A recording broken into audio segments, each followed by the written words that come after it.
The King in Yellow. The Repairer of Reputations. Part 3. One morning early in May, I stood before the steel safe room in my bedroom, trying on the golden jeweled crown. The diamonds flashed fire as I turned to the mirror, and the heavy beaten gold burned like a halo about my head. I remembered Camilla's agonized scream and the awful words echoing through the dim streets of Carcosa. They were the last lines in the first act, and I dared not think of what followed. Dared not, even in the spring sunshine, there in my own room, surrounded with familiar objects, reassured by the bustle from the street and the voices of the servants in the hallway outside. For those poisoned words had dropped slowly into my heart, as death sweat drops upon the bedsheet and is absorbed.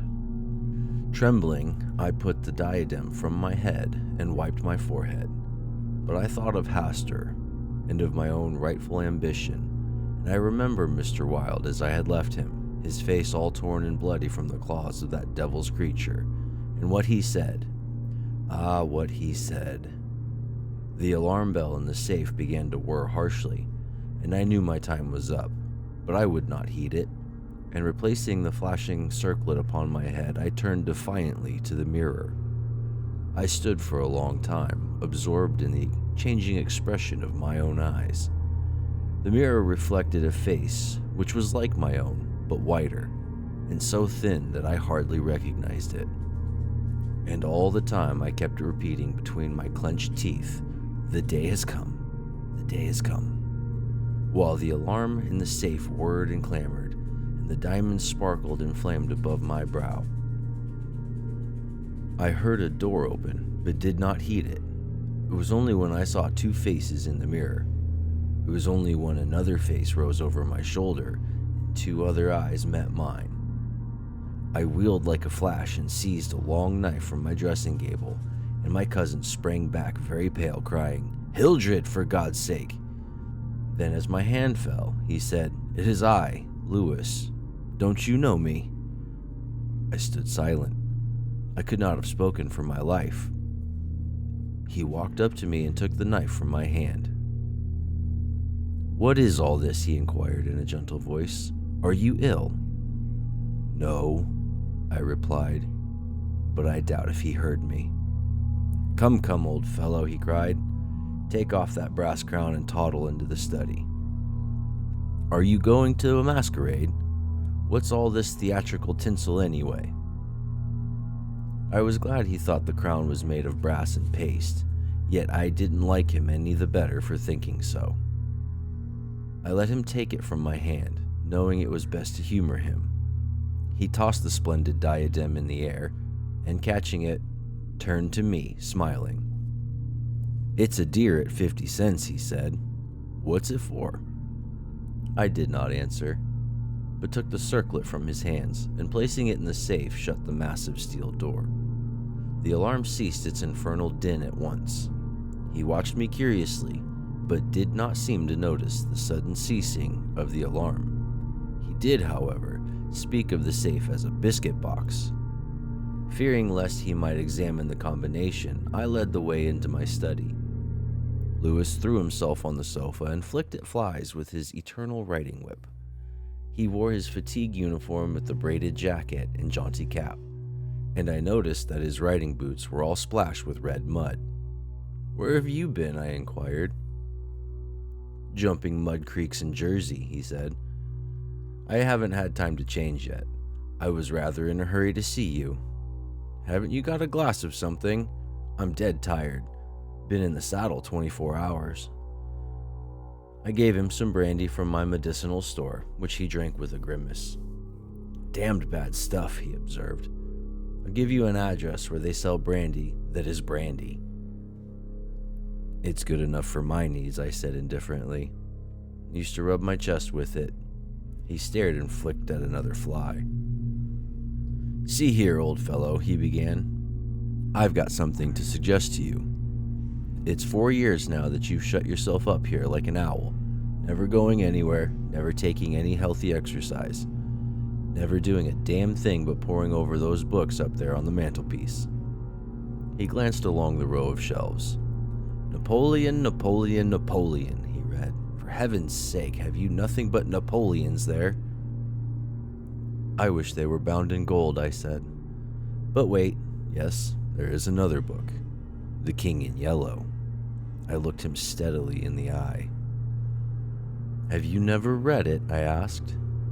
I? No, thank God. I don't want to be driven crazy. I saw he regretted his speech as soon as he had uttered it. There is only one word which I loathe more than I do lunatic, and that word is crazy. But I controlled myself, and I asked him why he thought the King in Yellow was dangerous. Oh, I don't know, he said hastily. I only remember the excitement it created and the denunciations from pulpit and press. I believe the author shot himself after bringing forth this monstrosity, didn't he? I understand he is still alive, I answered. That's probably true, he muttered. Bullets couldn't kill a fiend like that. It is a book of great truths, I said. Yes, he replied, of truths which send men frantic and blast their lives. I don't care if the thing is, as they say, the very supreme essence of art. It's a crime to have written it, and I for one shall never open its pages. Is that what you have come to tell me? I asked. No, he said. I came to tell you that I am going to be married. I believe for a moment my heart ceased to beat, but I kept my eyes on his face. Yes, he continued, smiling happily, married to the sweetest girl on earth. Constance Hawberk, I said mechanically. How did you know? He cried, astonished. I didn't know it myself until that evening last April, when we strolled down the embankment before dinner. When is it to be? I asked. It was to have been next September, but an hour ago a dispatch came ordering our regiment to the Presidio, San Francisco. We leave at noon tomorrow. Tomorrow, he repeated. Just think, Hildred, tomorrow I shall be the happiest fellow that ever drew breath in this jolly world, for Constance will go with me. I offered him my hand in congratulation, and he seized and shook it like the good-natured fool he was, or pretended to be. I am going to get my squadron as a wedding present, he rattled on. Captain and Mrs. Louise Castaigne, eh, Hildred? Then he told me where it was to be, and who were to be there, and made me promise to come and be best man. I set my teeth and listened to his boyish chatter without showing what I felt, but I was getting to the limit of my endurance, and when he jumped up and, switching his spurs till they jingled, said he must go, I did not detain him. There's one thing I want to ask of you, I said quietly. Out with it, it's promised, he laughed. I want you to meet me for a quarter of an hour's talk tonight. Of course, if you wish, he said, somewhat puzzled. Where? Anywhere. In the park there. What time, Hildred? Midnight.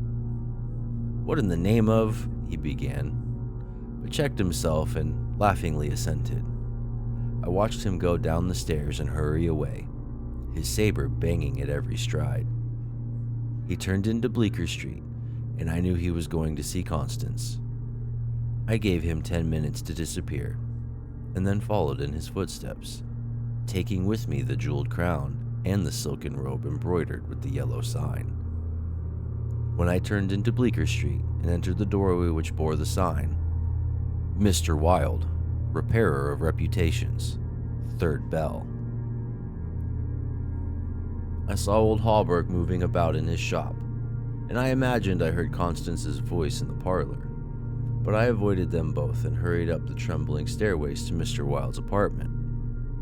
I knocked and entered without ceremony. Mr. Wilde lay groaning on the floor, his face covered with blood, his clothes torn to shreds. Drops of blood were scattered about over the carpet, which had also been ripped and frayed in the evidently recent struggle. "It's that cursed cat," he said, ceasing his groans and turning his colorless eyes to me. "She attacked me while I sleep. I believe she will kill me yet." This was too much, so I went into the kitchen and, seizing a hatchet from the pantry, started to find the infernal beast and settle her then and there. My search was fruitless, and after a while I gave it up and came back to find Mr. Wilde squatting on his high chair by the table. He had washed his face and changed his clothes. The great furrows which the cat's claws had plowed up in his face he had filled with collodion, and a rag hid the wound on his throat. I told him I should kill the cat when I come across her, but he only shook his head and turned open the ledger before him. He read name after name of the people who had come in to regard their reputation, and the sums he had amassed were startling. "I put on the screws now and then," he explained. "One day or other, some of these people will assassinate you," I insisted. "Do you think so?" he said, rubbing his mutilated ears. It was useless to argue with him, so I took down the manuscript entitled Imperial Dynasty of America, for the last time I should ever take it down in Mr. Wilde's study, thrilling and trembling with pleasure. When I had finished, Mr. Wilde took the manuscript and, turning to the dark passage which leads from his study to his bedchamber, called out in a loud voice, "Vance!" Then, for the first time, I noticed a man crouching there in the shadow. How I had overlooked him during my search for the cat, I cannot imagine. "Vance, come in!" cried Mr. Wilde. The figure rose and crept toward us, and I shall never forget the face that he raised to mine, as the light from the window illuminated it. "Vance, this is Mr. Castaigne," said Mr. Wilde. Before he had finished speaking, the man threw himself on the ground before the table, crying and grasping, "Oh God! Oh my God! Help me! Forgive me! Oh, Mr. Castaigne, keep that man away! You cannot mean it! You are different! Save me! I am broken down! I was in a madhouse, and now, when all was coming right, when I had forgotten the king in yellow, but I shall go mad again! I shall go mad!" His voice died into a choking rattle, for Mr. Wilde had leapt on him and his right hand encircled the man's throat. When Vance fell in a heap on the floor, Mr. Wilde clambered nimbly into his chair again, and rubbing his mangled ears with the stump of his hand, turned to me and asked me for the ledger. I reached it down from the shelf and he opened it. After a moment's searching among the beautifully written pages, he coughed complacently and pointed to the name Vance. "Vance," he read aloud. "Osgood Oswald Vance." At the sound of his name, the man on the floor raised his head and turned a convulsed face to Mr. Wilde.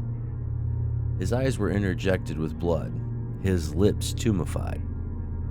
"Called April 28th, continued Mr. Wilde. Occupation, cashier in the Seaforth National Bank. Has served a term of forgery at Sing Sing, from whence he was transferred to the Asylum for the Criminal Insane.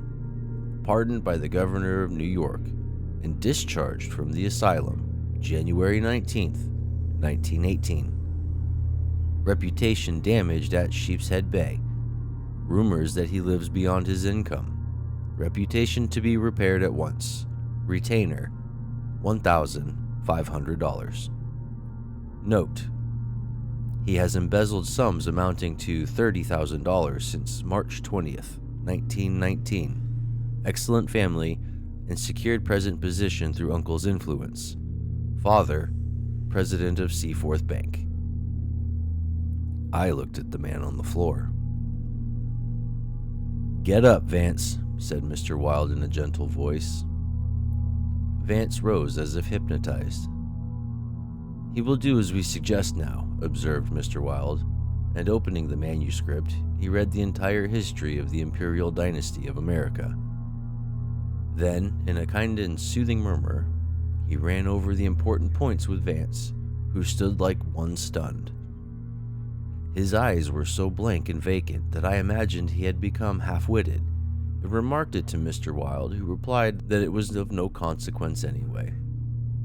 Very patiently, he pointed out to Vance that his share in the affair would be, and he seemed to understand after a while.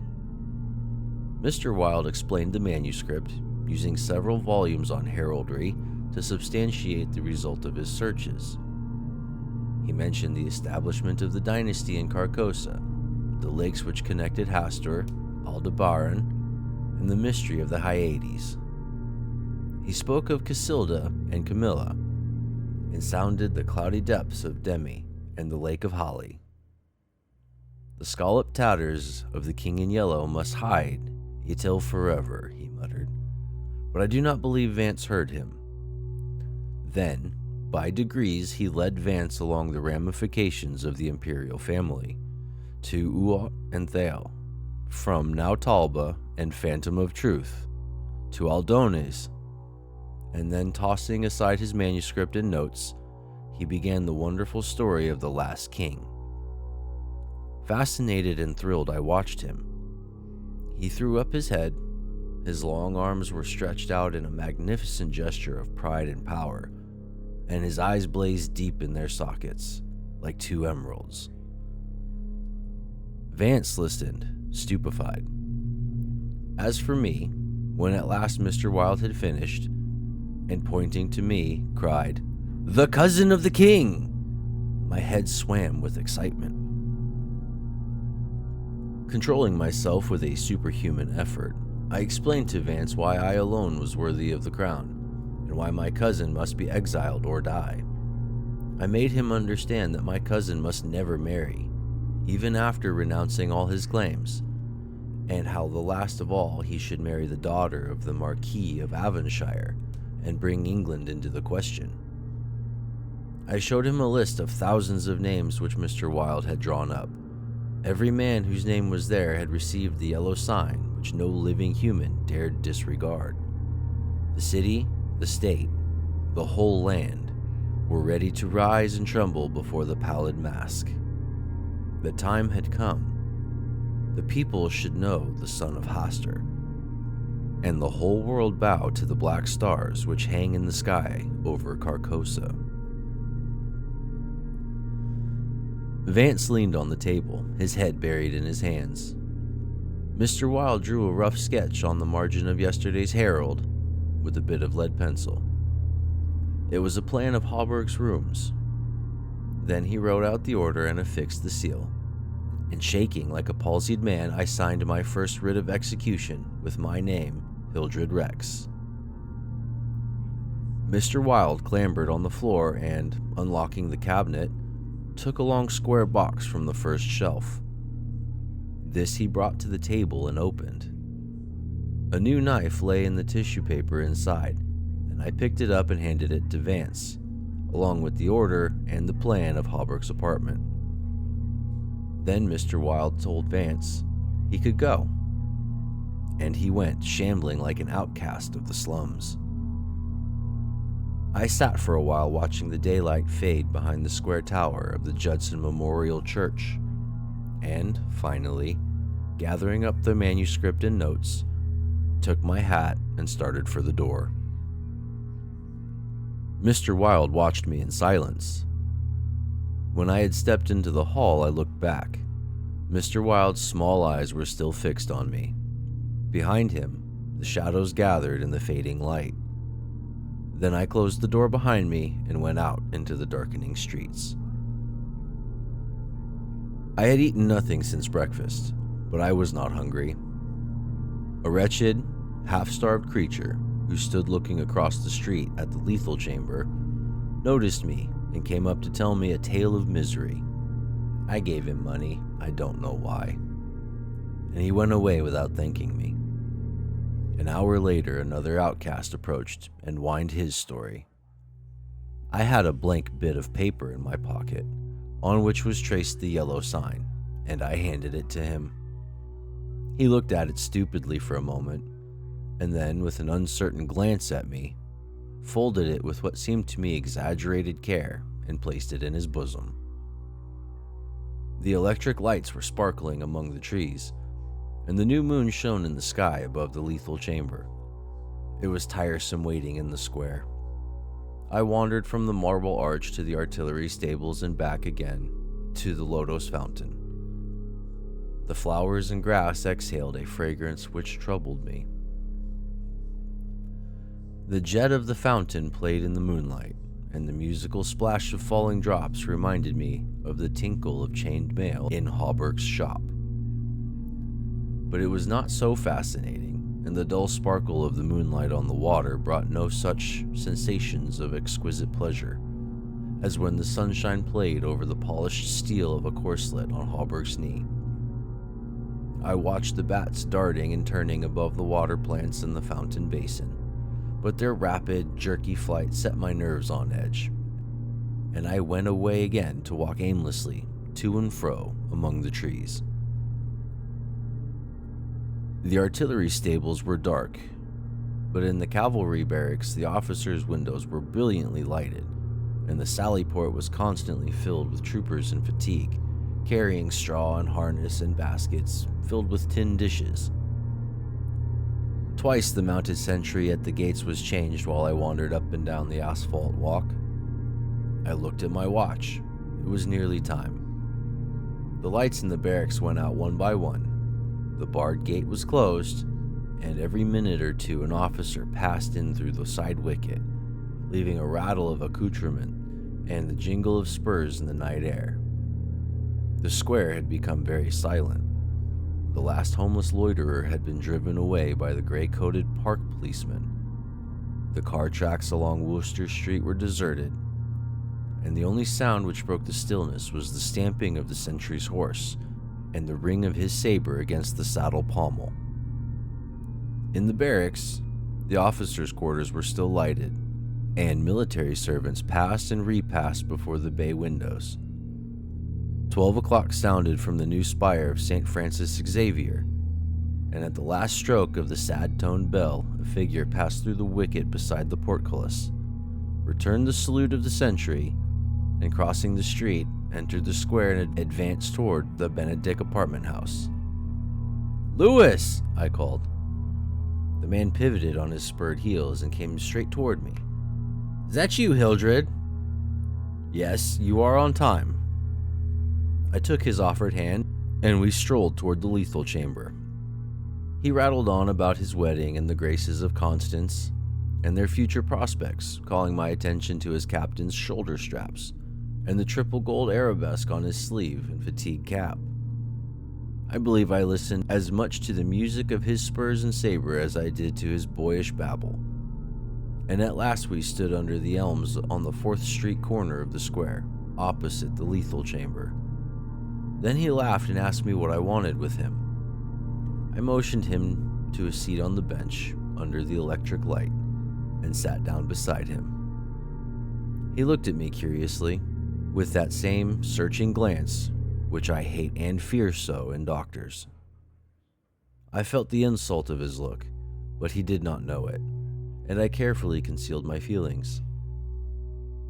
"Well, old chap," he inquired, "what can I do for you?" I drew from my pocket the manuscript and notes of the Imperial Dynasty of America, and looking him in the eye, said, "I will tell you, on your word as a soldier, promise me to read this manuscript from beginning to end, without asking me a question. Promise me to read these notes in the same way, and promise me to listen to what I have to tell later." "I promise, if you wish it," he said pleasantly. "Give me the paper, Hildred." He began to read, raising his eyebrows with a puzzled, whimsical air, which made me tremble with suppressed anger. As he advanced, his eyebrows contracted, and his lips seemed to form the word rubbish. Then he looked slightly bored, but apparently for my sake read, with an attempt at interest, which presently ceased to be an effort.